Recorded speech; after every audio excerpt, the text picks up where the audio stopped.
रामकृष्ण हरी। आज आम्ही आता आमदार शंकरभाऊ मांडेकर यांच्या निवासस्थानी आलेलो आहोत। तर शंकरभाऊंनी पावसाळी अधिवेशनामध्ये भामचंद्र डोंगर जो आहे जिथं जगद्गुरू तुकाराम महाराजांना साक्षात्कार झालेला आहे त्याचा उल्लेख आपल्या गाथेमध्ये आहे। 15 दिवसा माझी साक्षात्कार झाला, विठोबा भेटला निराकार, भामगिरी पाठारी वस्ती केली जाण, वृत्ती स्थिरावली परब्रह्मी, निर्वाण जाणून आसन घातले, ध्यान आरंभिले देवाजीचे, सर्प विंचू व्याघ्र अंगासी झोंबले, पिडूचे लागले सकळीक, दीपकी कर्पूर जैसा तो विराला, तैसा देह झाला तुका म्हणे।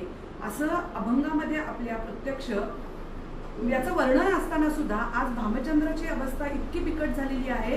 2007 सालापासून मधुसूदन महाराज हा लढा देत आहेत आणि वारकरी संप्रदायामध्ये याची अनावस्था का आहे हा एक मोठा प्रश्नच आहे खरं। कारण महाराष्ट्रभर आपण आज पाहतो आहोत की वारकरी संप्रदायाची ताकद खूप मोठी आहे आणि त्यामुळे आपण आता आमदार साहेबांना सांगायला आलेलो आहोत की पावसाळी अधिवेशनामध्ये हा मुद्दा त्यांनी बोलला पाहिजे आणि लवकरात लवकर आता जी आता वारी येते आषाढी वारी, तर त्या वारीमध्ये आपण सर्व वारकरी म्हणजे आता आम्हाला अखिल वारकरी सेवा संघाचे अध्यक्ष जे आहेत यशवंत फाले महाराज यांनी सांगितलेलं आहे, जर आता सरकारने आता याची जर गंभीरतेने लक्ष नाही घातलं तर आम्ही लवकरच वारीच्या पूर्वी आम्ही याचा तीव्र निषेध करून आंदोलन करू, जिल्हाधिकाऱ्यांपर्यंत आम्ही जाऊन सर्व वारकरी याचे निवेदन देतील आणि आमदार साहेब नक्कीच हा विषय आता विधिमंडळात मांडतील अशी आपण अपेक्षा करूया। त्याच हेतून आपण इथे आलेलो आहोत आणि मला असं वाटतं की एवढंच सांगणं उचित आहे आता यावेळेस।